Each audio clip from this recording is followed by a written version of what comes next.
Welcome back, everybody. It is time for Epic Gamer versus Team Tower Dive TV, and it's do or die. The winner's going to move on and have one last shot at the group, and the loser is going to be heading home after this game. Yeah, like we really started off today with a bang. Those are two very quick games, and both of these teams really need to regroup right now. I mean, they don't want to get down on themselves, especially from seeing that Epic game, PGB and Cat 8. They really need to play the mental game right now, stay solid, and ward your lane bush. Yeah, exactly. This is actually something that is actually really important for new teams as well. Yeah. I was talking with GGU actually about their sort of play styles and their history, and they said that if we ever get down on ourselves and get emo and start feeling bad about our games, we just snowball downhill so hard. And if we lose one game, we lose the entire series. And Epic's got to be able to sort of pull back all that experience. These guys have been playing for over 3 years. Epic has been around, a while ago, though it's newly reformed. They've got experience there. Tower Dive TV, it's their first LAN. It's the first time these guys have seen each other in person.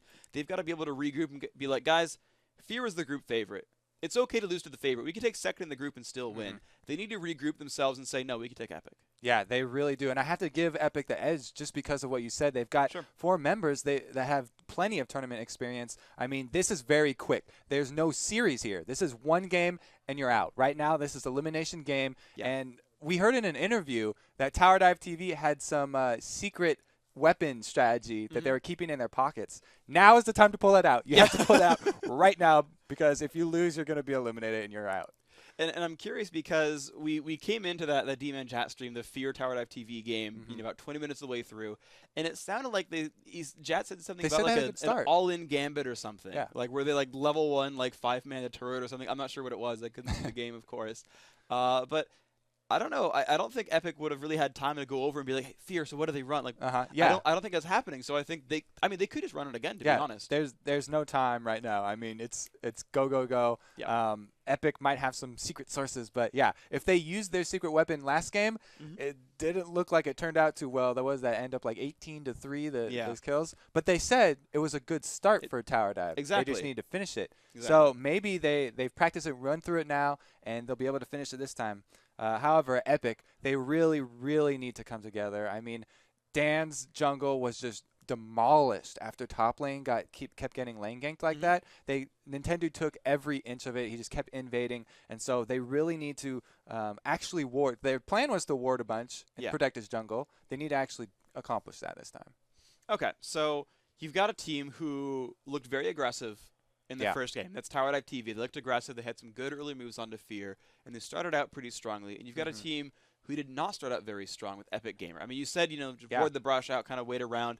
But to me, that sort of reads as an advantage because you just saw Epic fall to an aggressive team, to a jungle invading team, to a team making all the moves early on. That makes me nervous for Epic Gamer. These guys were big fan favorites, but their lives are on the line here. Yeah, I mean, that could be their weak spot is the early game. We saw it exposed by GGU just perfectly. They took advantage, wasting no time going straight for the Nexus, even after they only got 1 inhibitor down. They didn't play it safe. They didn't recall. They didn't go for Baron. They just straight up ended the game right there. And is Epic going to be able to deal with another early aggressive team? Because it sounds like that's what Tower Dive TV is looking to do. So I want to actually ask you a bunch of questions on your experience. So before you got into commentating, you were CLG's original jungler. I was, yes. Okay. How many terms did you play for them? That you can remember? Well, we had back then the tournaments were very small, a lot and like far between. There were a lot of online ones. I'd say maybe 5 tournaments I played with them. The really big one that I did was after we won when I was on the team. CLG won every single tournament. Yeah, I've never placed anything but first. Anything but first, 5-0. Yeah, and then they kicked me off because I got lazy. But yeah, the big one was WCG in 2010. I saw you there. You were commentating, and that was just. I know what these guys are going through right now. Exactly. The nerves are just insane and especially right now. Yeah. This tournament, getting into season 3, there's no higher stakes for these guys. So right now they're shaking. Like literally on stage, I was shaking, and Chaucer was like hitting me next to me because my leg was bouncing his keyboard up and down. It gets really intense, especially when on a huge stage like this. And so yeah, I just have to say, Epic Gamer, at least they have that edge because they're veterans. But man, even they're gonna have nerves right now.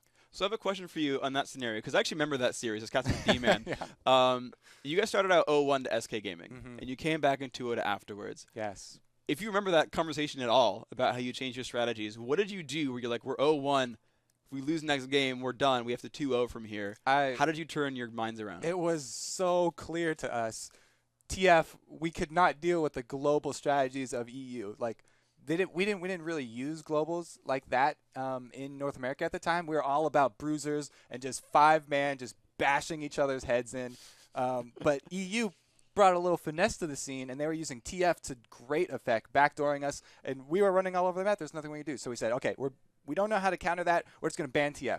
So we banned TF, and we took their favorite AD carry, which was Ashe, and not a lot of North American teams used Ashe at the time, so that caught them off guard. You have to really do something to turn the tables and get the other team upset.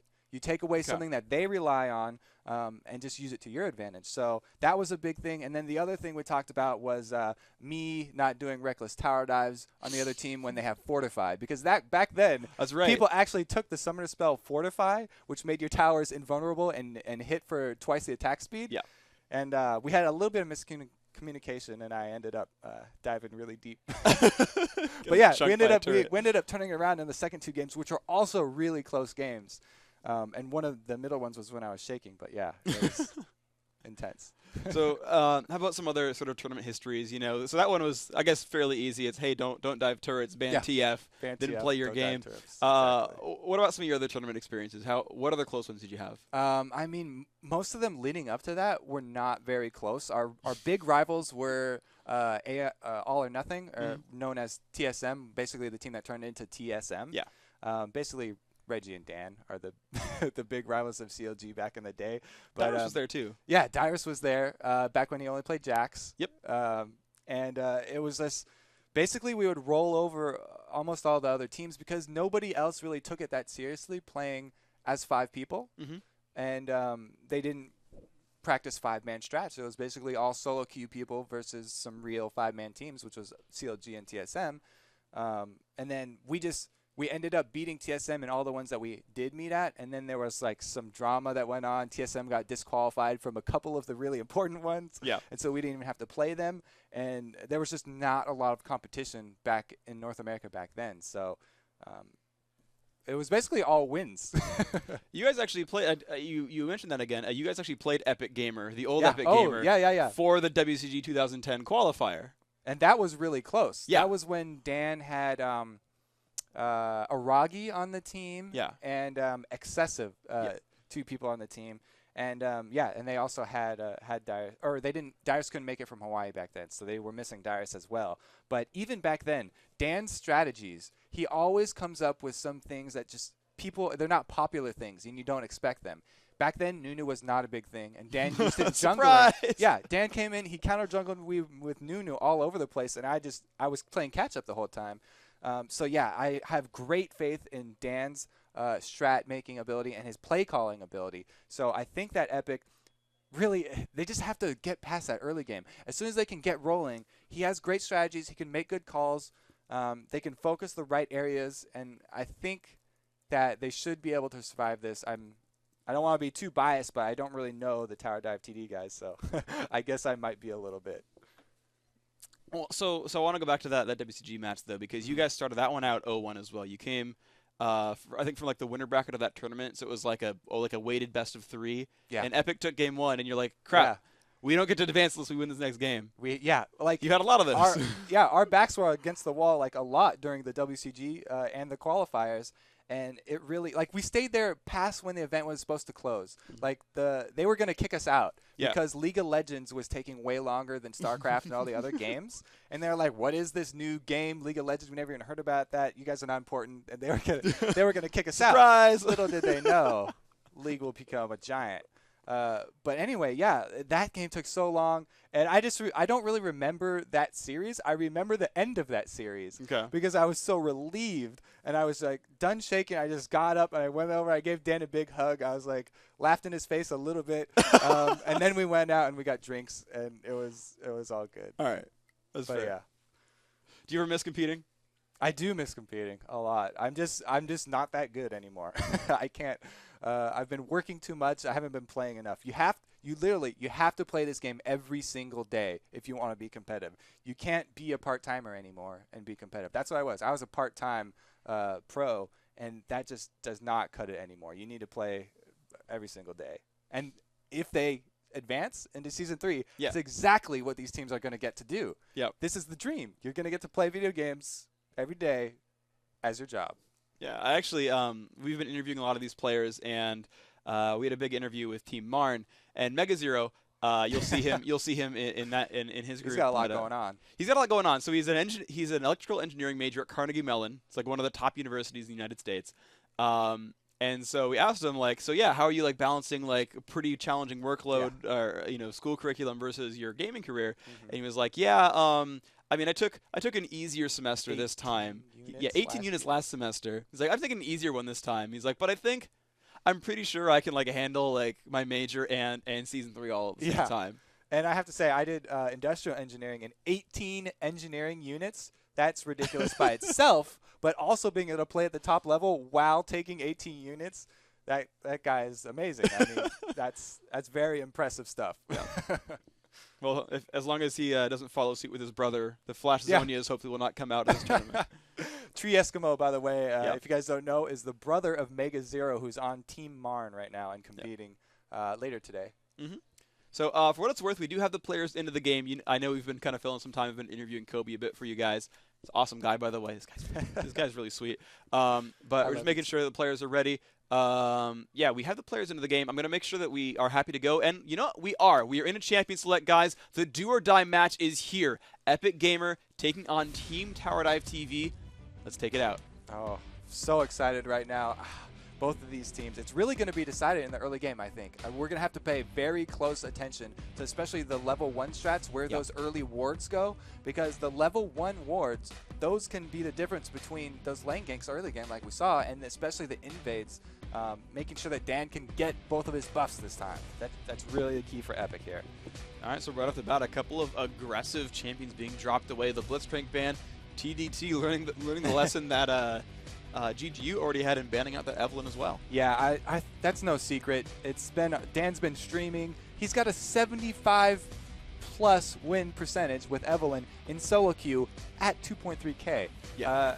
Nobody just really wants to mess with that. She's such a good ganking champion because she can walk through green wards undetected. It makes your team either spend twice as much money on wards by getting all pink wards. And you can't use a sight stone for it. Or no, yeah, exactly. Which takes out one of the main support items that everyone's focusing on right now. Yeah. So the bands coming through here, they just look like mirrored bands here. Abumu getting dropped out as well. So it seems like TDT and GGU studied kind of the same curriculum here in terms of understanding what Epic kind of runs for. But Blitzcrank and Nunu, 2 support bands out here. And Pure Golden Boy is known as playing just Soraka all day, every day. So at least he used to. So I mean, they could just kind of be opening that up as an easier matchup, if nothing else. I mean, in the current state of the game with Season 3, Soraka's fallen off a little bit. But if they do go with that PGB Soraka pick, it'll do wonders because it'll make him so much more comfortable, and he needs that after the last game. I'm sure he's feeling down. He feels like he let down his team a little bit. So that would be a good, just get him comfortable and enable him to have a good confidence booster. They're banning out the Nunu, though. They had enough. They don't want to see Nunu Caitlyn ever again. No. Blood Boil, it was just murdering their towers. And wow, right off the bat, the insta-lock on the Kazakhs, same as last time. Looks like TDT did not get much time to research what happened in the prior game, because that was the big playmaker for Epic. Yeah. Like, just seeing that pick, I'm fearful for Tower Dive. They banned out Ryze instead. I think, that last ban might have been spent a little bit more potently on West Rice's Kazakhs. Yeah. Because Salsa, he's got a huge champion pool as well. I mean, he plays tons of AP mids. He doesn't play too many of the AD casters mid. Yeah. But any AP mid you want, Salsa will play it. So I think that's a really good move here for Epic, just picking up that Kazakhs again. Because, like we saw last game, even though his entire team was losing, his jungle was getting invaded, they had no map control, he still managed to farm really well, and he got in there for some ganks himself, getting some kills. So hopefully for Epic, Kazakhs will be able to do work here. Shen being picked up on the other side, though. That's a nice global presence. I actually like both those pickups if they do lock them in on Tower Dive TV, both for different reasons. So Shen, you're absolutely right. That global ultimate. Oh, Aurelia, never mind. Aurelia is still very, very good. They've actually got they've got two similar teams right now, really, because Kha'Zix, he's very good at jumping in and breaking down one target very, very quickly, but it's exactly what both Aurelia and Jarvan do as well. So they've actually got this kind of situation where both teams will just like cross paths, high five in midair, and then go kill each other's AD carries. Yeah, what's great about this dual bruiser pick that they started out with from Tower Dive is Aurelia can jump to the target first, and then Jarvan can ultimate on him, putting that target in the arena with both Jarvan and Aurelia. Yeah. That's not somewhere anyone really wants to be. You cannot fight off an Aurelia and a Jarvan, no matter what kind of strong gladiator you may be. Well, thankfully for Epic, they did immediately rush for the Ezreal, saying, so you know what's good against Cataclysm? Yeah. Blinks. Yes. Built-in flash? I'll take it. I'll take it. Yes, please. So Zyra being grabbed up here as well, which really could go a couple of places. We've seen support Zyra a lot, especially in Korea, yes. but she is quite the good AP mid as well. And again, you said Salsi plays pretty much everything that scales off ability power, so you don't quite know just yet. He definitely does play a mean Zyra, and she still is decent middle. It's just that picking her first, he's keeping TDT guessing because they know that Sauce plays everything. And so that can either go support, and it works really well with Ezreal if they do use her support. It's an amazing poke comp for an AD and a support. If you can land that snare, they're going to take so much damage from the guaranteed Mystic shots that come off the back of that, and the plants there are just going to keep on hitting him. So MF, though, we have to say that's also a really popular AD, especially in Korea right now. Yeah, it seems that the area of effect teams have been just so popular of late. I mean, even with the move being banned, no big deal. They've grabbed Taric instead of like Sona for the area of effect lockdown. But just the general sort of idea, and to be honest, actually, this Jarvan might not even be in the jungle. You could always run Bruiser mid and play him up there. And so they could grab some kind of other jungler. That's a scary mid, too. That is a scary mid. He would just, like, I'm pretty sure he would destroy Zyra. Yeah. But actually the thing I really like about this Tower Dive TV lineup is both Jarvan and Taric have armor auras on the champions. And Westrice was the big carry last game as a physical damage dealing assassin. If you give your entire team, I think it's 52 armor or 56 armor as an aura, I don't see how you're going to die to Kha'Zix at that point. Yeah. You just have to be close to that flag and close to Taric. So it's in a team fight. They're going to have a huge advantage. And it almost seems like they were baiting Epic into that Kha'Zix pick again by going with these the dual armor auras. It's a great strategy. They don't need that area of effect crescendo like we're talking about.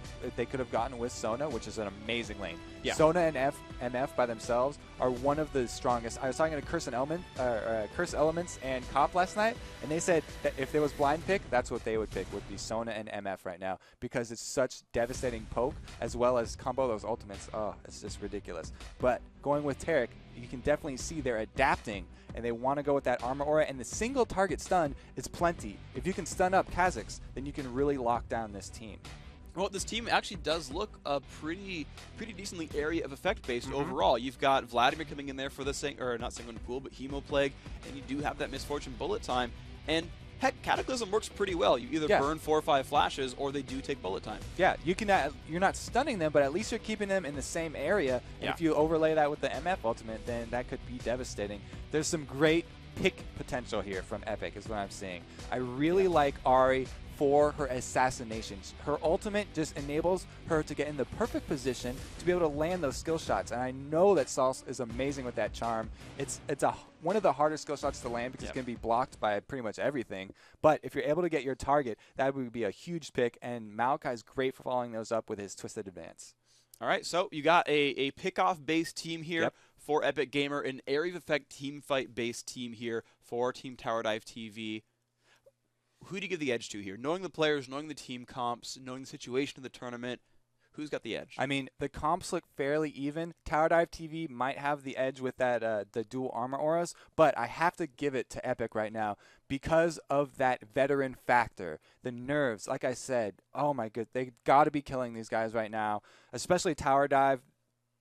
If you're out of this game, then you're out of the whole thing. Yeah. This is do or die right now. You can't afford to lose this game. And it feels like it's almost a less pressure situation for Epic, where they weren't really planning on it. They're like I actually saw the screenshot where like Dan's like messaging Westwood, like, "Hey dude, want to like remake Epic, bro?" 2 weeks ago. Yeah, just like sure, okay, let's just play. And they said they qualified in like a day. They just like spammed 18 ladder games. It's like, all right, well, we're like top 32. Yeah, we're good. And just like showed up to the tournament, and they 2-0'd everybody there. So Epic has always been a very laid back team. Yes. People never. They always thought that they didn't practice. They did practice. They just waited till right before the tournaments. And they practice in secret with TSM because Reggie and Dan are brothers. They could always get really amazing scrim partners in TSM. But yeah, they've always been that wait till the last minute team. It's like, I'm not even going to do the homework. I'll just go to the test and I'm going to ace the test. That's their mentality. No, that's fair. That works. Yeah, if you can pull it off, it works. Oh, sure. Yeah. They got off to a rough start here, but they still have a chance. They can go win the next 2 games, and they'll be able to secure that second spot and move on. And one of these 2 teams are going to have that 1-1 record. One of these 2 teams are going to leave this game, unfortunately, empty-handed, heading back home. A nice trip to LA, which is nice. Yeah. But it's kind of cold right now, which is unexpected. Well, it's winter. Like even in Los Angeles, winter still gets down to a very brisk and chilly 55 degrees. And I know the people who are in like, it's snowing outside, dude. We're like, it's cold. It's 55 degrees Fahrenheit. I'm just glad I was wearing this jacket, okay? It's warmer. It's like a mile walk. So there's no parking. I'll cuddle with you. It's okay. Thank you. I appreciate that. Oh, dear. Anyways, yeah. So the game's soon to come on, guys. Actually, it's a cleanse Ezreal of all things. Like, he is trying as hard as he can to not fall over to anything. Yeah, here. I mean, he just doesn't want to get locked in one spot at all. If the Taric stun does land, he's going to want to get out of there because in bottom lane, you don't even need an AoE CC. If you can just stun up the AD carry, MF can fire off those bullets all day long, and it's still going to do a huge amount of damage. So that cleanse is mostly for the laning phase because later in the game, there's not a lot of hard CC. Aurelia can only stun you if your life is higher than hers. Yeah. So it's not too dangerous of a stun coming from her, and then Jarvan is just going to be trapping you so he can Arcane Shift out. It's definitely a laning phase summoner spell pickup right there. It'll get rid of anything, though. The Taric stun, the exhaust, that'll be great for them. And PGB on Zyra, that's going to be a new face that we haven't seen from him in a while. He's played a lot of the Sona. I know I've played actually with him in solo queue, but Zyra, it's a very popular support, especially in Korea. It's just that not everyone has picked it up quite yet. I hope that he's confident with it because after last game, they really need to have a strong showing here from the bottom lane. And hopefully we'll see him warding up that lane bush quickly. We'll see. Actually, we'll see. Do they think that was a big problem? If he puts that lane ward in very early, then he learned his lesson. Well, Jarvan is a really, really potent ganker. And actually, it's what happened in Tower Dive versus Fear was, listening to the cast, they had Jungle Shen, and he was spending a lot of time camping top lane. And if they immediately got to watch the games as soon as their one was done, they could have heard that talk from Jat, and they could have heard, they could see. I mean, Jarvan in general is a champion who does that kind of stuff. Yeah. So that's going to be a hopeful thing for Epic. Now, to give you guys a quick update, realized that we were in Champ Select like 4 minutes ago, and where's the game? We had to restart the computer for Eric Mazzino, the top laner for Tower Dive TV. We're paused at 4 seconds in. No one's lost any time, but we're getting his computer back up. We'll be back with you in a couple of minutes. Yeah, we're just going to chill here for a little bit. It shouldn't be a long problem. He's just restarting, so that should be pretty easy. But yeah, hopefully Epic maybe got some intel after that last game, the last bits even, and they know because this is exactly how they lost the last game. Early aggression, which Tower Dive TV is known for, and then camping the dual lane. If you camp that AD and support and get them behind, it's really hard for Epic to come back. Okay, so you're in here, right? You're at a LAN. You're going for this. You're going for Season 3. Yes. Right?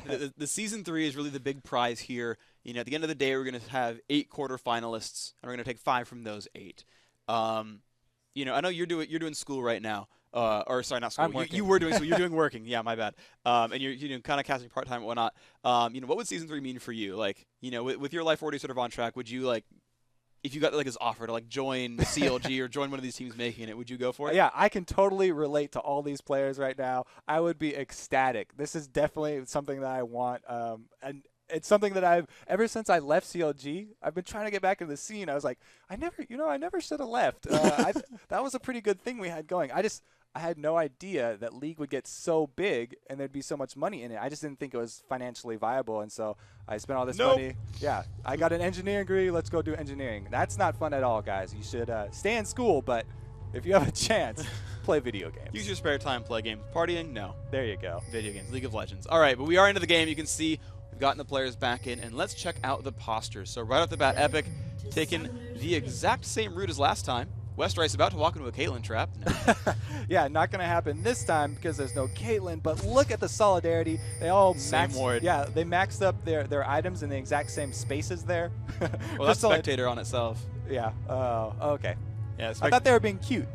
I mean, maybe they are as well. Like you could check, actually. If you check, like, each individually will tell you the item locations, but Spectator actually organizes the items for you. Some nice coordination right there. Yeah, dude. But yeah, they are going with the exact same invade. So they actually know, because Tower Dive TV's game finished before, or finished after Epic's game, so they know that they didn't have any time to look at the strats. So they're doing the exact same invade. Yeah, they've got a blue-dependent jungler, just like last time. They know they're against an invade-heavy team. You've got Aurelia, Taric, Misfortune, Jarvan. Those are all great invasion champions. It is absolutely a possibility here, and they're simply leading with Grasping Roots this time. Same brush. They see no one. They're going to walk by. Minions won't spot them in time. Can stay for double golems without getting spotted by the lane minions, but they can at the very least try to go for red. Yeah. Eric Mazzino, he's going to walk right into Salsi. Are they going to get this? There's the flash. The Twisted Advance not going to go off. That's really bad for Epic right now because Dan just started Twisted Advance, and that's going to slow his jungle down a lot. Hopefully, they're just going to help him get to level 2 really quickly because he needs level 2. He can't jungle on his own with just Twisted Advance. Well, the grouping back up is going to be a 5-on-5 right here, and they've already sent Salsi away. Suddenly, here comes Tower Dive TV. The wards go down. They go for the slow one. Westrice drops so low on health. The flash is not going to be enough. First blood going over to Misfortune. And Dan, he's going to need such a hard leash on blue to keep up in the jungle. Yeah, that's going to put Westrice really far behind, and it's putting Dan extremely far behind. Now he's jungling by himself, level 1, and he only has Twisted Advance. At least he's got Smite. Thank goodness he still has his Smite. He didn't burn that early, so at least he's going to be able to smite this blue. But Jarvan wants to keep up the pressure. He's coming in level 2. Oh, he backs off. They have a ward. They know he's there, but unfortunately the golem just fully healed. It's at full health right now, and they have to send Westrice here just to sit there and throw out Void Spike and auto attack to try to get Dan in a decent setup here. This is not the kind of start that Epic wanted. Yeah, and that's going to put him further behind Aurelia up top right. Aurelia is getting free farm in this top lane. She's going to be level 2 before Westrice even hits the lane. He's going to have to play defensively. That little difference will just swing in top lane. Top lane is such a volatile lane. If you're behind level 2 to level 1, you can't contest any of those CS. Well, this is going to be a really rough situation here. So let's break down. So we know Kha'Zix's not going to have the greatest start, though we didn't have the great start last time either. Salsi 1v1 up against Cybolic. Ari versus Vladimir. What's up with this? I mean, this has potential for Salsi to grab kills because if you land your skill shots, Ari is an amazing mid laner. If you miss your skill shots, then Ari is a trash mid laner. So really, it's going to be skill based. Vladimir, pretty much always a farm lane. Okay, he doesn't have any hard CC. If he's going to get a kill, it's going to be a Jarvan gank. Alrighty. That's fair. Yeah, the bottom lane, you mentioned the Jarvan gank, exactly. So he is kind of waiting around to lane gank this bottom. It's been warded out, though. PGB should be able to see this. What do you feel about Ezreal Zyra, though, here against Taric MF? Look at that bush ward right there. Is that a sexy bush ward? Good job. Good bush ward. Yep. He learned his lesson. Oh, he is coming in for the gank right now, though. Yeah, a lot of pressure there. There's the flash. Oh, nice flash from Cat 8. Gets him in a safe place. PGB forcing his flash as well. 2 flashes for 1 is still a pretty good setup here. That's a great trade right now. Bottom lane, they're already nervous from last game, and Cat 8! Wow, way overextended there. That was just poor positioning. He knew Jarvan was around. Yeah, he was staring Jarvan. He was looking Jarvan right in his eyeballs. And he said it was daring him to come jump at me again. That was just a pure misplay there by Cat 8. Yeah. He had Arcane Shift, he just whiffed it, I think. Yeah, he burned it early in the early gank. Yeah. And the early cooldown on Arcane Shift is actually decent. It's not that always up extra flash. It's 19 seconds. It's a full 19 seconds. So yep. He just basically overextended right there and got caught out. He paid for it. His bottom lane is hurting once again. Yeah, well, good move by PGB. He recalls back as soon as Ezreal has to respawn so that they are back in lane, both at full health and man at the same time. Westrice takes a huge chunk in this trade up top right now. You can see the advantage that Aurelia got. As soon as she can turn on that true damage with the hidden style and just smack Westrice, the chunks coming out of his life bar are painful to watch. It is a pretty brutal situation. Thankfully for him, he does have the Crystalline Flask there. He can keep himself sustained. He has a ward. He actually has 2 wards for coverage, to be fair. Yeah. So he shouldn't be going down anytime soon. So Westrice is in this safe sort of farm fest situation. The minion kills, he's down 8. But for Epic's sake, he needs to catch up. Yeah, Westrice is going to turn into a heavy drinker after the start of this game, hitting that flask over and over again. He's going to have to be nursing that thing all laning phase. All right, so all these lanes looking pretty brutal, except for Salsi. He's down 7 minions, which isn't the worst thing in the world, but interestingly enough, Cybolic rushed a very, very fast Giant Spell. Yeah, and that's huge. As we've seen, especially the Koreans are huge fans of Giant Spells. I was going to say Giant fans, but Westrice's getting dope. Oh man, the damage out on the turret. He's going to fall down. Nice pickup there. Xzebs, he's going to get out of turret range. He'll be safe. They ping him. They know he's recalling in that brush. 8 seconds, and yeah, Salsi knows he can't get there in time. Nobody's going to be able to get there in time. And that was another just lane gank. He ran straight up the lane. It looks like Tower Dive TV, maybe they have taken a note because lane ganks against Epic are just, they just seem to always work out. Yeah, I mean, and it's been pretty successful. I mean, to be fair, that is the name of their team, and they did, in fact, just do that. But yeah, putting their goggles on, diving is definitely happening here. Yeah, and that's a great combo to dive with. Jarvan with the early shield, and then Aurelia's got she's plenty of the bruiser herself, so an easy dive for them. And he actually started with a Doran shield, an early Doran shield to get him tanky enough to do those tower dives. That's a good buy there by Jarvan. Also getting a little extra armor on top of that with cloth armor. So you can see, like, their tower dive TV, he's building armor. It's Jarvan. He wants to tower dive you. Oh, and it's a good setup here. This is the kind of thing we actually saw from Dr. Mundo's back in Season 2 as a double Doran shield opener. Just, the armor, health sustain was just... If you weren't someone who's actually going to use lifesteal to clear the jungle, you wanted some kind of good resistance plus regen item to stay at full health while clearing the jungle camps. Doran's shield seems to be fitting that build quite well here. Yeah, I mean, the jungle camps do hit decently harder now in Season 3 after getting buffed, so you are going to need something if you're going to be able to clear that, especially if you're going to be ganking as well, because you lose some time and experience going for those ganks if they're unsuccessful. Luckily for Jarvan, Ezreal actually came back and face-checked and gave him some extra experience down there, and he got that kill. Oh, Cybolic! Wait, I'm missing it mid lane. Sorry, wow, there we go. He just popped down his ultimate to try and scare off Salsa and Dan, and then he used his pool after it. Very good job by Vladimir, easily avoiding that gank. Westrice now going to be the one in trouble. Xzeb's showing up at the top lane. The flash coming out from Westrice. There's the last attack. That's going to be picking it up. Eric Mazzino, 4-0 now. Really, really good opening for Tower Dive TV. Yeah, like we say, the top lane is so snowbally, and Westrice hasn't gotten any help from Dan. It's been all Tower Dive TV up there. Eric Mazzino working with Xzebs just beautifully. All right, there we go. Salsi with his own Golem buff. They're happy to give those to Xzebs all day, actually. He's been wearing the jungle buffs a fair amount. Yeah. One of the nice benefits of actually having a resourceless, a manaless, I should say, top mid laner. Yeah, it is good. I mean, it should be said that cooldown reduction is basically king on Vladimir, so blue buffs are not wasted on him, but he definitely doesn't need those for mid lane, and it's amazing to have your jungler get ahead by having that blue buff. Wow. At the top lane, they're actually waiting to dive Westrice the second he respawns. They're going to go in for that. Not quite the knockup. He does have the slow from the shield. A basic attack will land Lizard buff, and there is the dunk. He does not have flash. There comes Aurelia. That's the combo you talked about, and Westrice immediately after dying just dies again. Oh, the arena is just so painful to watch. We've got 2 people beating up on this bug. It's like some sort of sci-fi novel where they've got some arena going on and everyone's paying to watch the heroes just beat up on Westrice all day long. That's a sneaky move, too. Hiding in the opposing person's tri-bush for another gank as soon as Westrice gets back to lane.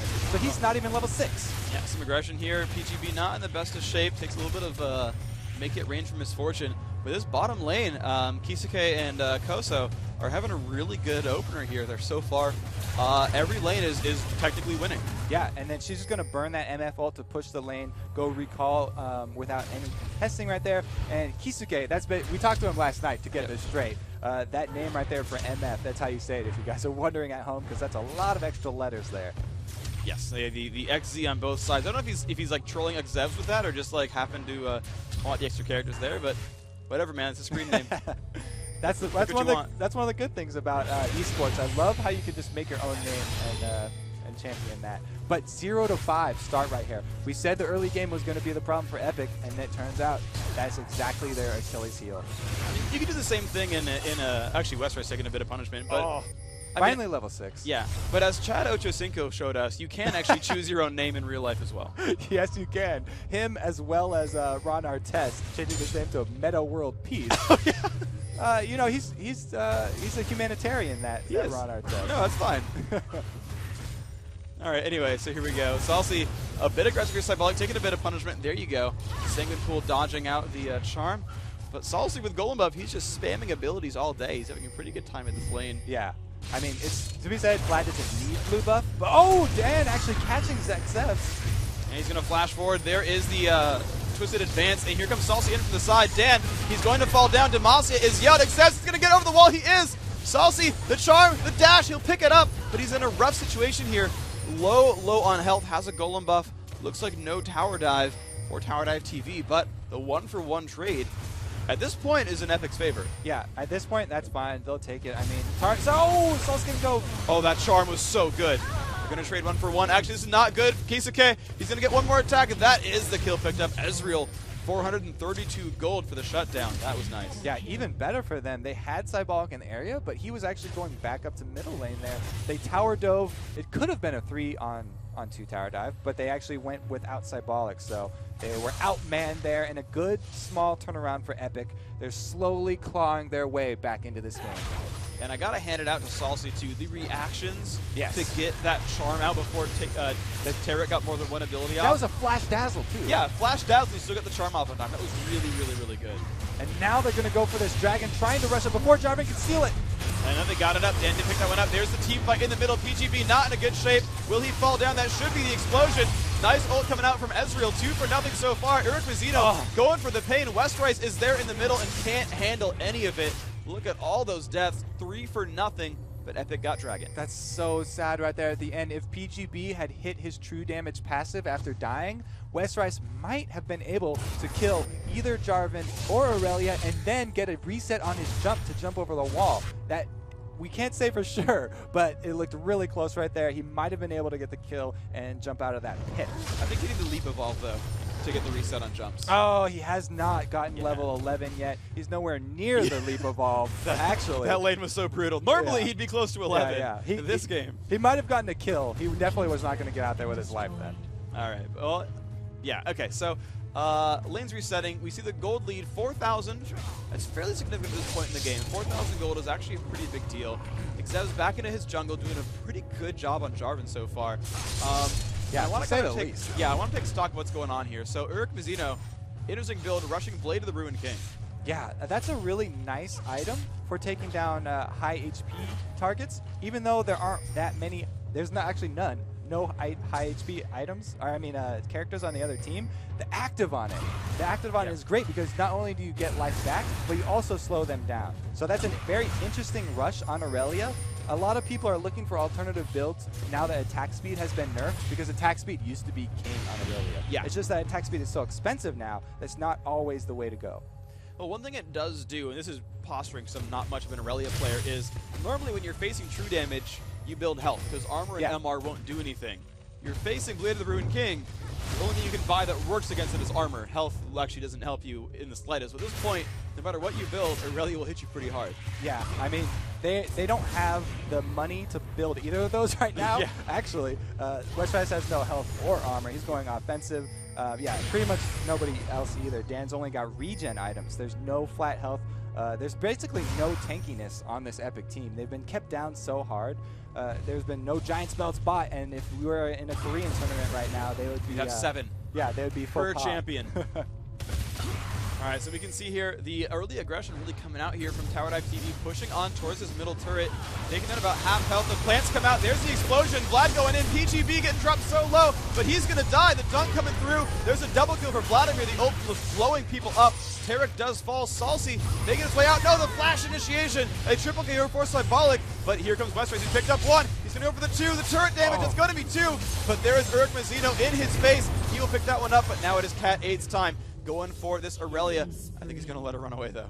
Mass murder there in the middle. Tower Dive TV staying true to their name, and they do turn out 4 for 4. So basically, that would be decent for Epic. Yep. I mean, they're behind right now. We're glad that they can at least get some bounties back. They can get some even kills, and there was experience awarded on each of those kills. Yeah. Someone was near it each time, and that's really the important thing because they're so far behind in experience. It's not just gold in this game.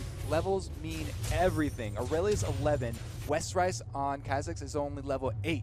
Yeah. That's why those health bars look like they're just dropping away for free on Westrice. He's only level 8. He's getting hit much harder. Okay, so the interesting thing here now is that the gold lead has shrunk a little bit. It's down to about 3,500 from 4,000 before. You just mentioned the level disparity. That's actually really important as well. Higher level champions are worth more experience, and it takes less XP to level up even in the first place when you're lower level. So they are absolutely catching up from these fights. And Cat 8, unlike last game where he had a very rough Twitch opener, he's actually winning in minion kills against his lane opponent Misfortune. Yeah, and after that early trouble bottom, when we saw him walk right back into Jarvan's face, I was not expecting a whole lot, but he is doing a good job. At least he's hitting those CS. The only thing is the Giant's belts. We talked about that. Vladimir getting an early Warmongs. It's a great item on him because even if you build health, your Sanguine Pool is still going to go ramp up in damage. Plus, you get some AP back from his passive. You can build really healthy like that and still do a lot of damage. Well, and there we go, the explosion coming off. Dandin up in the front. Bullet time is there. Oh. He's going to flash out. Will not quite drop to. Actually, no ignite. That was just Misfortune's W being active. But this is an interesting sort of build choice here from Tower Dive TV because you mentioned in the pregame, Epic's team is all about assassination. Yep.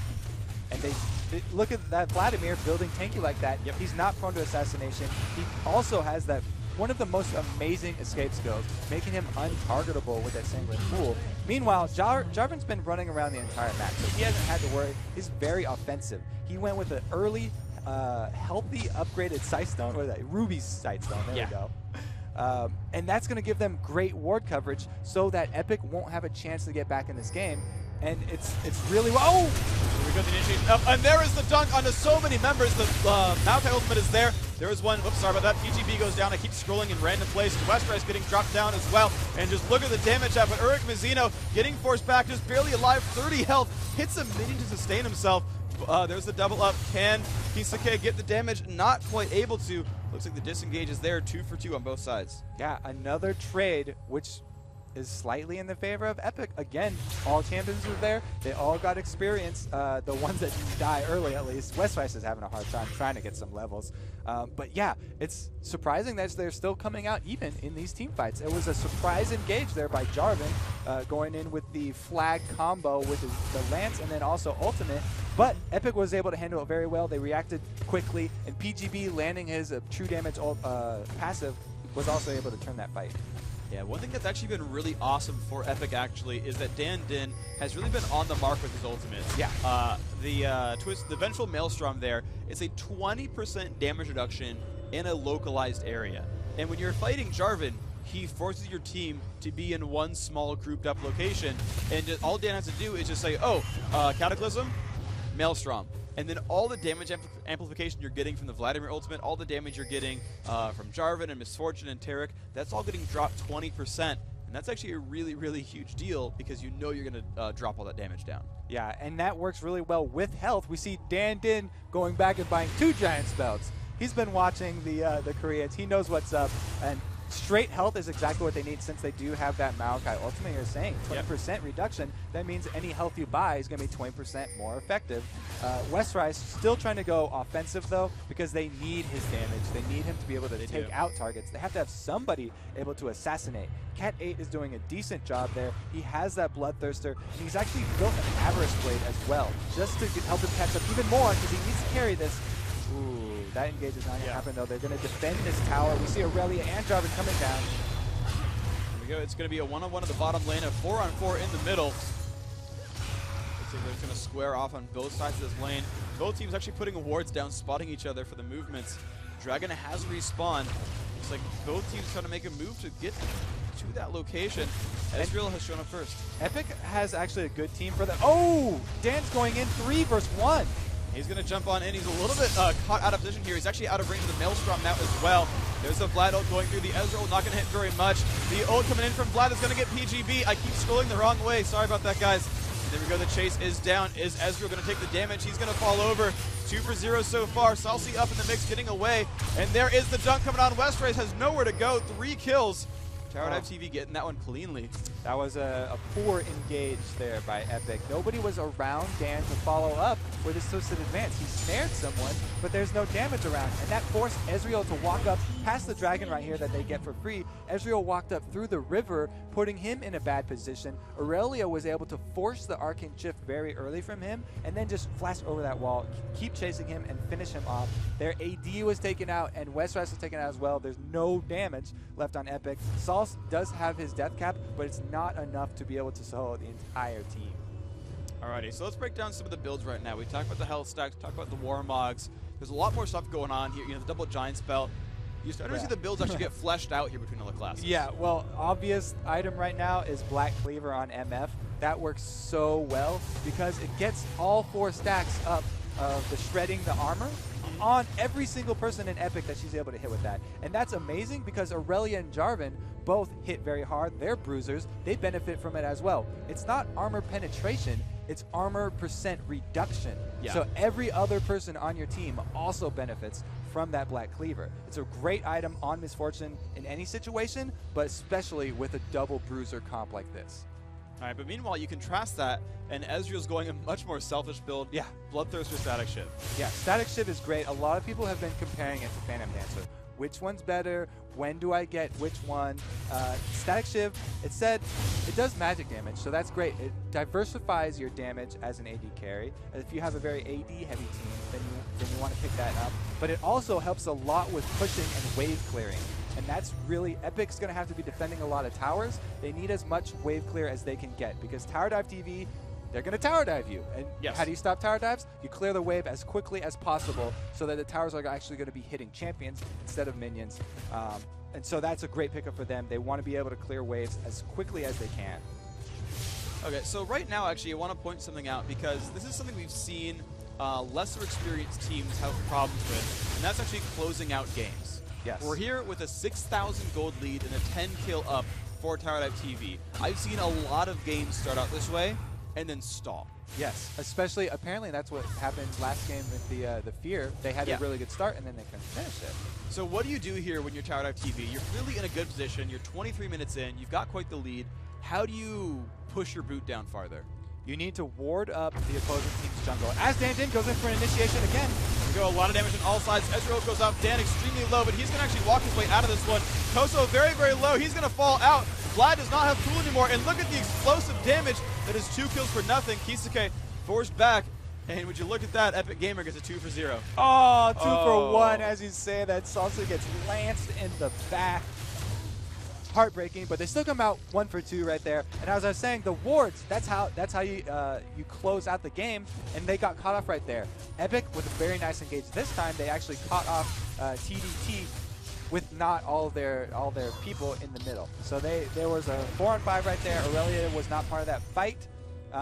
Jarvan actually getting an Oracles right now. They want complete vision advantage of this map, and that's how you really want to take all of the outer. All of the secondary and tertiary objectives. You gotta get that dragon every single time dragon's up. They should be grabbing it. And actually, you know, I just actually showed the camera the vision bubbles for kind of both teams. And Tower Dive TV, they've got pretty much wards everywhere in the opposing jungle. Epic has like 2. A couple, yeah. Yeah. I mean, that's what they need to do. They need to ward their own jungle so they don't get caught out. But they're going to have to just farm up, clear the waves like we said, and try and defend the second line of turrets. Oh, for Golden Boy, he's actually picked up an Oracles just now for himself, so they're going to start sweeping the wards out of their own jungle and hope they can get some vision back. Yeah, hopefully they can do that. I mean, they still have a good pick comp, like we were saying in the very beginning, and it showed there in the middle. They were able to pick off their team and force a fight when they wanted it and on their terms. Right now, there's 3 members of Tower Dive TV bottom, so they have plenty of time to clear out Baron wards, and they can get some of that map control back. Well, and as you're seeing, the vision is getting quite a bit better. Pretty good ward coverage now towards this Baron area. You're seeing a sapling, a couple of wards. And yeah, you know, Epic has kind of gotten themselves back in a map vision over the last minute or two, and that's going to help them really get into these fights a bit better. TDT grouping up back towards the mid lane, all 5 strong in middle. Epic making the moves to defend this as well. Jarvan has finished his Spirit of the Ancient Golem going even more tanky. He's got no offensive items on him. He's got the utility of the Sightstone, but he's also upgraded into the Ruby Sightstone, so he has more health there and then a bunch of armor. So Jarvan is going to be the one looking to tank turret. What they want to do is switch off the turret targets as much as you can, because if the turret is hitting the same target, then it increases damage with every shot. So a great person for this is Vladimir. You start off doing damage with Vladimir to tank a few hits, then Sanguine Pool so the tower changes targets and resets back to the original damage. Oh, nice. So we'll see if they manage to get that kind of battle going on. Cybolic has been initiating fights pretty strongly over and over. Looks like he's finally going for ability power himself. That could be Death Cap, that could be Deathfire Grasp, or it could be a Zhonya's Hourglass. Any of the above would work quite well.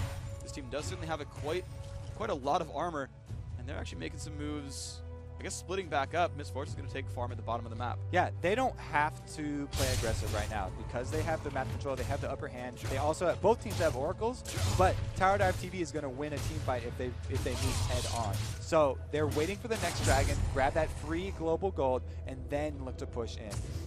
Starting a Baron up this early would still be dangerous. That's one way that Tower Dive can't throw this game, and Epic can get back in it. All right, so there we go. Blue buff getting a respawn there. Dandin. Early smite's going to soften that one up for Salsi. Oh, a sapling stole it. Are you kidding? Well, they are getting, Tower Dive is getting that free dragon I was talking about, and they're probably going to push right after this because they all just purchased their items. You definitely want to make those purchases before you hard engage. If you walk around with 2k gold in your pocket, that means absolutely nothing out on Summoner's Rift. In the battlefield, it's only what you've got in your inventory. Alrighty, well there is Vladimir and Aurelia up in the mid lane. Miss Fortune still soloing up at the bottom. No turrets for herself. We just saw Koso get back. He rushed an early Runic Bulwark. Yes. It's going to help him. He is an aura machine right now. He is an aura machine. Tarek is great for team fights. It's also worth noting that Vladimir upgraded his boots with the fur, so he is looking to take some of those early tower hits. He's going to hit someone, get that 12% move speed bonus, and try and get in there to take the first few tower hits, then Sanguine Pool, and trade it off probably to Jarvan, as he's the one building a huge amount of armor. Alrighty, well here we can see is Epic Gamer actually making moves right now. Cybolic taking a bunch of punishment. Look at that, down to about 2/3 health, now to half. Yeah.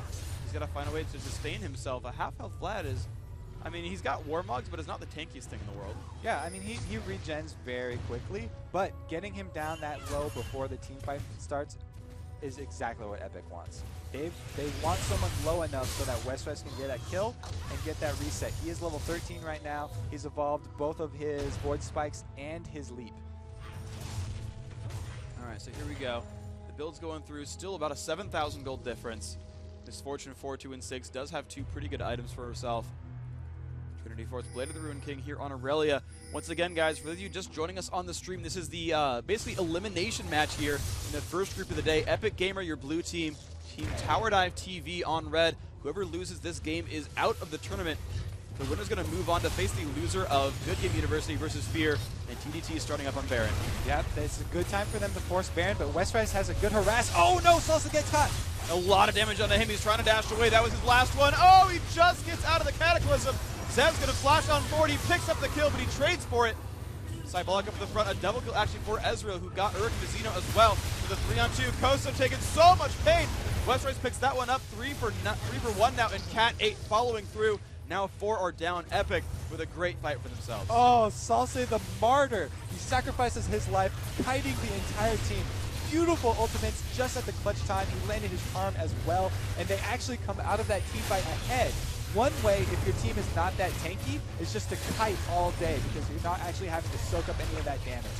Here goes Cybolic up on the left-hand side. He's going to go ahead and flash away from Westrace's lead, but Cat 8 is still up in the mix. Baron, he's not some quite time. resetting.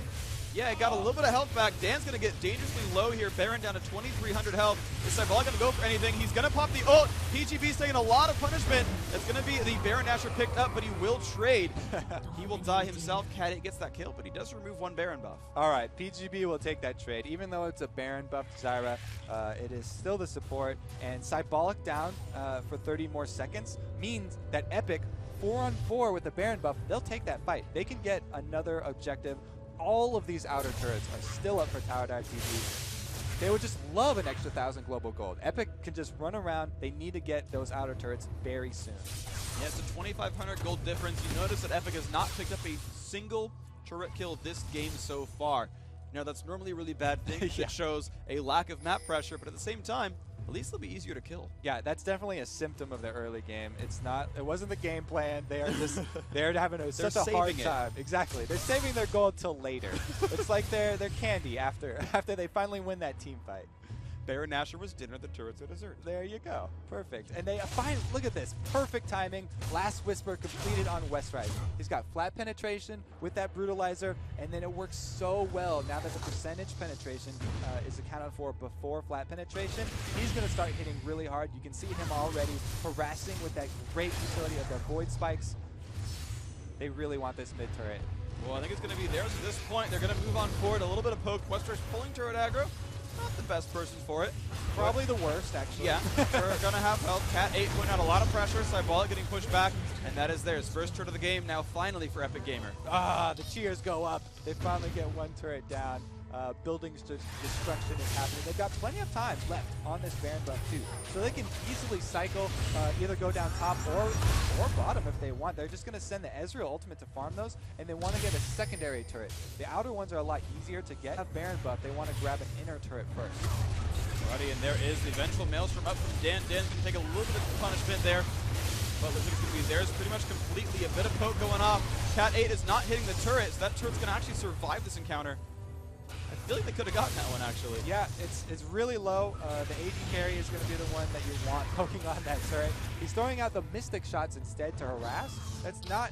You actually want to be attacking that turret, because if you Mystic shot, you can't be in attack range, or else you're going to take turret damage. You want Dan to be tanking that. He's got tons of life. He's standing in his own ultimate, minus 20%. They finally get the turret. They didn't have to rush it or anything. And now they're counter jungle. Oh, there's no blue buff there. Sorry, no counter jungle for you, Cat 8. They're going to go check this dragon. It's also not available, and they can't even clear that ward anyway. So you need to purchase with your money. After you make a bunch of wins like that, go buy your items so that you can actually win the next fight. Yeah, it's about 1,000 gold per person on Epic Gamer here. A lot of global gold picked up recently, but it does give that brief chance for a counterattack here. Team TDT doing a good job. All right, so I've just been notified that the winner bracket game there has just finished here from the group stage. For those of you just joining us, we are 33 minutes in to a very epic game between Team Tower Dive TV and Epic Gamer. Once again, this is the elimination match. The team that loses here is completely out of the tournament. TDT started out with about an 8,000 gold, and they are now trying to keep themselves in this one and close it out. They fight breaking up now. There's initiation, so much damage, and there is the Misfortune ultimate. His health bar is getting eviscerated. 1, 2, and 3 kills picked up. Urk Mazzino cutting back, Salsi very low, and here comes Westrice, picks up one, but he's going to fall right afterwards. Salsi dropping down as well. Everybody low on health, but it's a 5 for 2.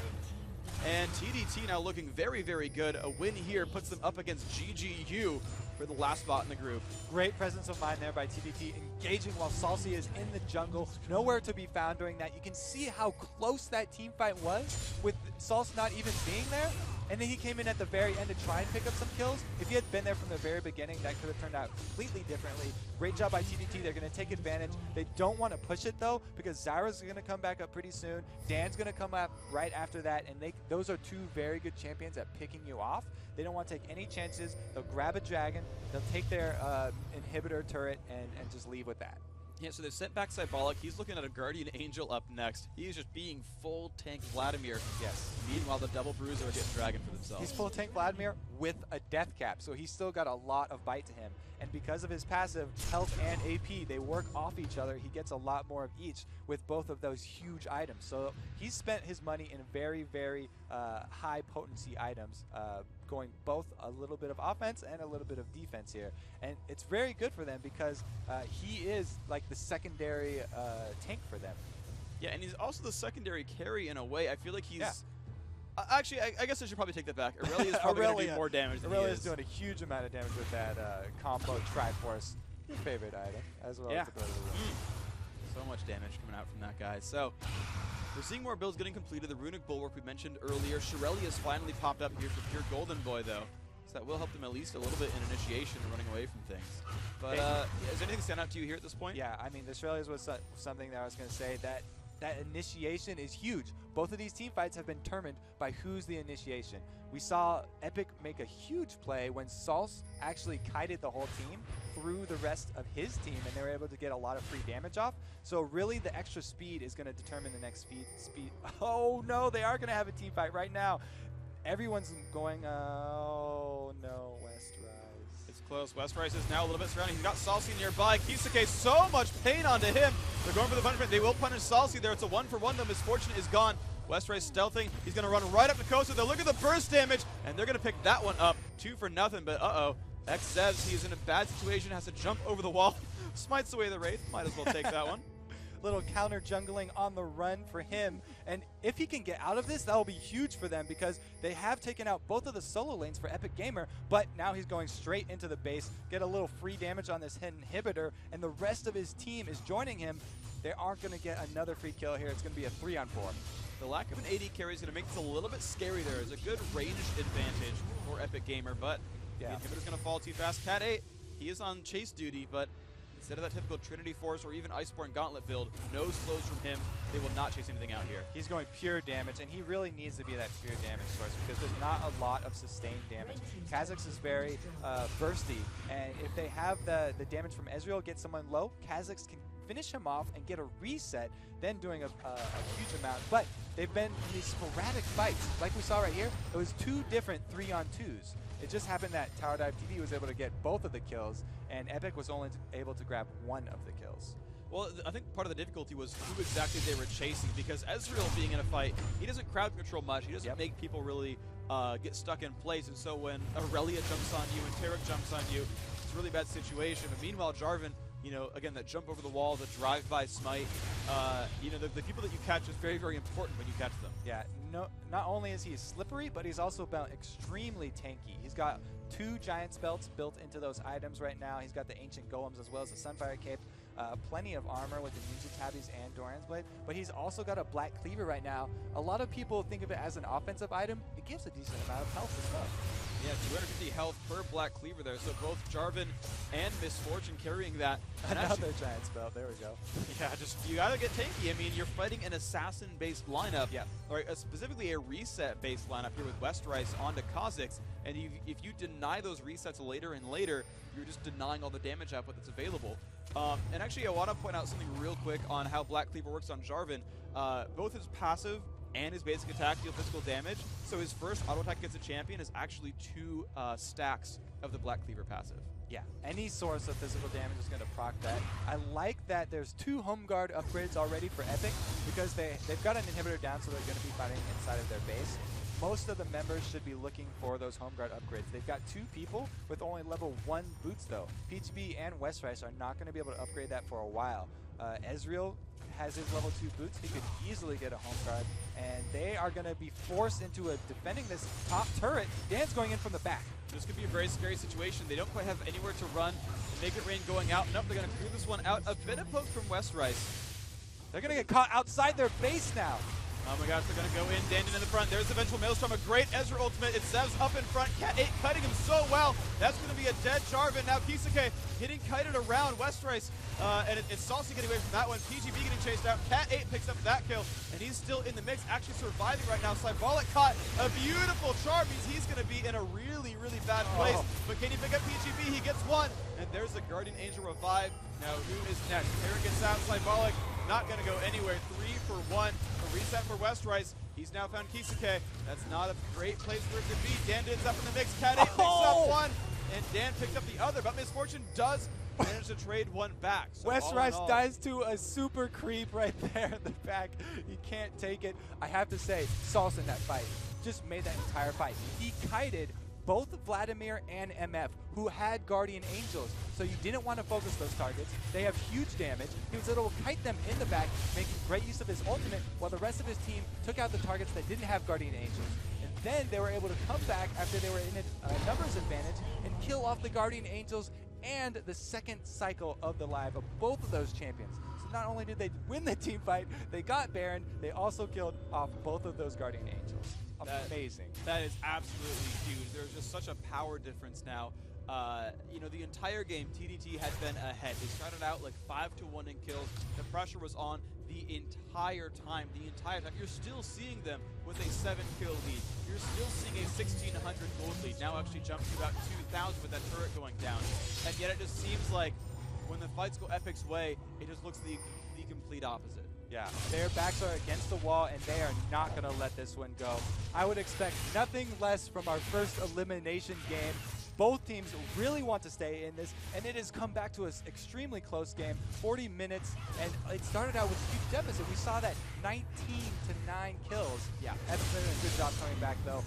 Tower Dive TV picks up the extra gold from Dragon, so although they did get Baron on Epic, and they got that global gold, Tower Dive answers back.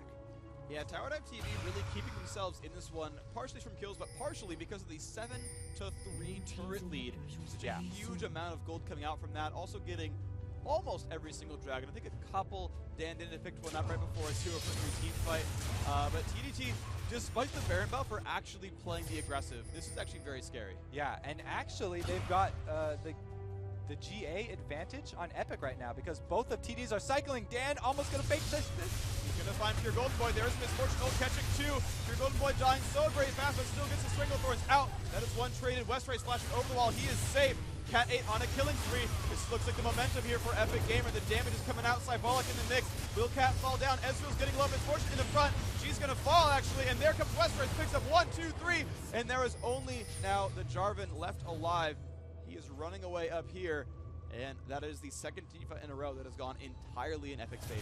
Yeah, that was almost entirely in Epic's favor. West Rice actually cut himself off. I mean, he flashed over early to try and avoid all that damage, but then he couldn't get back over. Tried to chase Jarvan for a little bit. Jarvan, we've seen him get away from just everything this game. He is a slippery little man there. But yeah, they'll take a 1-for-4 any day. Shoving up middle right now, they need to equalize the downed inhibitor turret. They're going to go for this right now. Dan Din will happily face tank that turret. Now, Vengeful Maelstrom does actually not block turret damage, but it does block minion damage at the very least, so he's going to take a little bit better there. Pushing on. The inhibitor's going to be there. Is that worthy to equalize? Awesome. And their inhibitor is back up. Now Tower Dive TV, they need to focus. They're going to have to answer back. They were ahead really early in this game. For the first half of this game, actually. And they've just kind of lost a little bit of their bite. Like you said, they're not a veteran team. They're not quite accustomed to how to finish off these high-stakes games. Yeah, and Epic just doing such a phenomenal job of defending. And technically, TDT is still ahead. They have a 300 gold lead. They're up. Not. There we go. All right, there we go. For the first time in the game, really, for more, you know, Epic Gamer has an actual gold lead. Yes, they're finally ahead. Actually, the first time in 2 games, I think. Yes, sorry. For the first time in the tournament, Epic Gamer has a gold lead. There we go. First time for the entire tournament. West Rice getting his level 2 boots finally. We got 43 minutes in. He upgrades to those Mercury treads so that he won't get locked down by the Taric so hard. Yep. The Taric stun just completely destroys him there. He has also actually, the Mura mana has come out. It's been upgraded now. He's used up all the charges from that tier, and now he's going to be hitting like a beast. He's got plenty of penetration, flat cleaver, comboed with that last whisper. So we finally get to see the late game Kha'Zix. Everyone's been talking about it. Will he be able to murder in the next team fight? I think it's going to come down to that. They've got this Baron buff. They want to make use of it. Well, I think there's a good chance of this at this point. It just ran out. No more Baron buff. Well, even without the Baron buff, in 3 minutes we'll see that respawn. So 4650, the respawn there on Baron. But Epic, they're still in a situation where they've got the gold lead. They've got actually the Guardian Angels and the inhibitor about lead. to come up. Yeah, the inhibitor That's lead. key. They've got great items there. The Manamune completed and upgraded to Muramana here for Kha'Zix. But the Guardian Angels just came up here for 2 of the main carries for Cybolic and Kisuke. And that could be a very important thing here for Tower Dive TV. Yeah, so technically, I guess you could say they've got 7 lives on their team. It's not exactly that way because you don't come back with too much health, though. And West Rice, he can just easily reset off of a person who's downed by a Guardian Angel. 600 life is nothing. That's 1 key for West Rice. Yep. There he goes on the West Rice. They are pushing right up against this turret here. Cat 8, a lot of punishment. Koso getting a bit low. Salty's shots missed. There's a little bit of pain coming out. The poke on both sides. Dan's still up in the front. But this is definitely Epic being the aggressor here. Yeah, he's soaking up plenty of damage with that ultimate and his extremely tanky build. He has not even gotten a Shirelia's. He just went pure tank mode with that Maokai, and they really need it because they need that meat shield up front. All right, there we go. Pink ward up there trying to spot out any wards that could be nearby. Cybolic taking a lot of punishment down to half health. Just look at the poke they get against him. That's a brutal situation to be in. Those charms bring him to half health. Yeah, this picking team comp that they have is also doubles as a decent poke comp. Salty able to snipe like an expert with that charm. Anytime he lands that, it's going to be a huge amount of free damage because Ezreal's great at following that up with free Mystic shots. Okay, again, back and forth. Dandin going in once more, and there's the initiation. They're going to try to find Ezreal. Cat 8 gets out, and here the fight has begun. It's Cybolic in the front, dropped extremely low. Has Guardian Angel Salty going to try to make that one an assassination, but instead it's all about Koso. He's going to fall down. XZ's getting dropped quite low as well. Rest Race gets found. He's going to fall down. Cat 8, no Guardian Angel, but he's still safe right here. And Kisuke, he's going to have a bad situation as well. Guardian Angel is on. They've traded 2 for 1 so far. He's not going to make it back up. 3 for 1. Epic Gamer still pushing forward. Yeah, that's the drawback of those Guardian Angels. You come back with 30%, but like that's going to be nothing if there's 4 people around you. Now Cybolic in the same situation. Nice. Cat 8 does jump out of range. Cybolic tries to go for the damage. He does get the ult down. Cat 8 might just be falling from this one. Dandin's so low. Cybolic, can he get the punishment? Salty's so low. Can he get it? Yes, he will. It's PGB alive, and now a 1 versus 1. And Jungler seems to beat support. They've kept their base alive. Yeah, it's a valiant effort. And not only did they get the bottom inhibitor turret, but the minion wave up top took that top inhibitor turret as well. So they got the entire outer row of turrets down. Only thing they have left are Nexus turrets and inhibitors. This is really starting to look dire for Team Tower Dive. Tower Dive TV there. Still with a 5-kill lead, to be fair, but they're now down 2 turrets and 2 Barons at this point, as well as the inhibitor. This is finally turning. I mean, I wouldn't say starting to look around. It was looking like it was turning around for a while here for Epic Gamer, but this is the first time we can really say they are definitely ahead. Yeah, and because they were ahead early, a lot of them already upgraded their level 3 boots. They didn't get Home Guard, which is huge in defending your base when your inhibitor turrets are down. Team Epic, they got their Home Guard because they were on the back foot early. But now, Team Tower Dive are really going to be hurting without those. And it's going to be said, the Guardian Angels, once again, that fight, they also lost both their Guardian Angels, so those are going to be on cycle for next team fight. Meanwhile, Ezreal's was not up, so he's got a fresh one ready to go, and Epic is feeling really good about this. They can force something at Baron, they can go for free inhibitors, they have plenty of options with all the turrets down. The entire map is open to them right now. Yep, well, neither team with ward coverage on Baron. They're making a beeline over towards it, try to spot out. And now I think at this point, both teams know that they're like, yeah, Baron respawn, guys, let's sit here.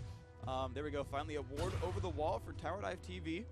I don't think that Epic should force this Baron. They should at least not start the Baron, because anytime you force yourself into that little cove, you open yourself up to the MF ultimate. An MF ultimate on your entire team could be devastating. There's exposed inhibitors right now that could easily force a team fight without taking any damage by pushing a lane. This way, if they're in Baron, not only is it a bad position, but also Baron is hurting them. Well, Baron is hurting them, but so are they hurting Baron down to half health. XS puts the Jarvan flag down, he spots it, and immediately Epic is going to pull back. You're right, though, they could have gone for a lane. He's going to find Kisuke, though, down about a quarter of his health, and there's the mix in the front. There we go, Saucy, so much pain. Kosa, or Urkwazino not in a great shape. He's going to fall down first. MF ult not getting too much punishment. Dan still in front, finding more people to hit. He's going to flash right back out of range. Ezra ult Cybolic not in a good place. He's going to fall as well. They've killed off Kozic, but it's a 2-for-1 so far. Flashing over the wall, they're trying to get away. Kisake locked up. He's going to pick up one. He's going to pick up two. Would you look at that? They're still in a pretty good shape. He's got a triple kill on himself, but Cat 8 and Pure Golden Boy, they are not to be trifled with right now. Oh, the MF does so much damage, and Jarvan is the tank of all tanks right now. They're actually able to turn that one around after losing the first member of those team fights. I have to say that forcing at Baron, not quite the best decision. Dan went in to try and catch out MF, which is a good pick, as long as the rest of your team is there to follow up. The team wasn't there to follow up. They also ended up burning that Zyra ultimate on top of it, and that is 2 huge cooldowns. You don't want to be wasting the knockup from that Zyra ultimate. It is really huge. And then Dan's 20% damage reduction from his ultimate was also in the wrong place for that team fight. Again, this is anyone's game. This is the most intense game I've cast in a very long time. Whichever team loses, again, they're out of it forever, so nobody's going to let up anytime soon.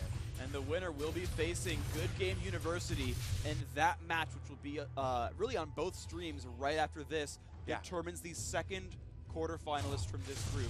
I mean, either of these teams are 2 games away from being one of the last 8 teams. I mean, one of the last 8 teams in this tournament. We're season 3, yeah, basically.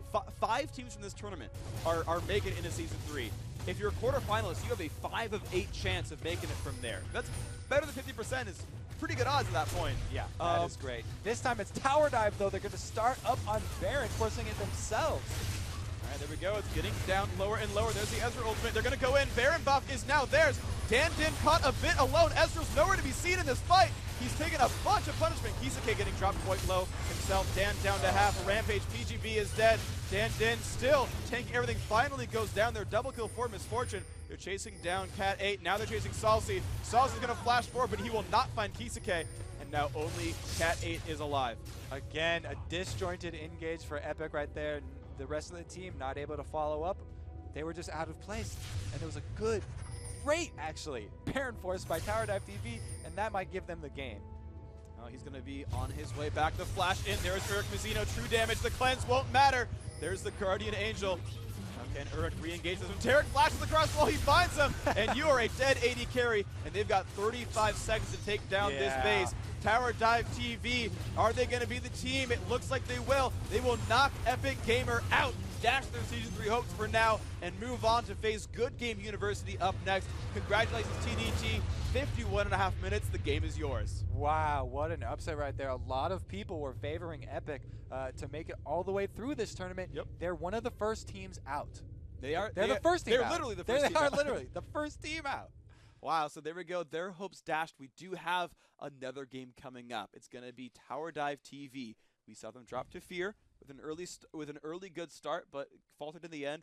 Good Game University, they dropped to Fear as well. So both these teams have the exact same record. They both beat Epic. They both lost to Fear. Now it's going to be them heads up. Who's going to make it into the quarterfinal? Hey, if you can do that to Epic, then hats off. I have just been reignited as a Tower Dive TV fan. Yeah, this is really good. You know, it's good to see the teams coming through sort of the underdog story, right? They knew they're the underdog. They embraced that. You know, they're one of the online qualifier teams, but they did amazingly. They've had good openings both games. They've closed out this one. Guys, we got a commercial break, but after that, coming up next, we're going to be joining Jat and D-Man, who will be calling the action for the final game of the first group of the day, Tower Dive TV versus Good Game University. The Season 3 North American Qualifier continues live from Los Angeles in just a few minutes.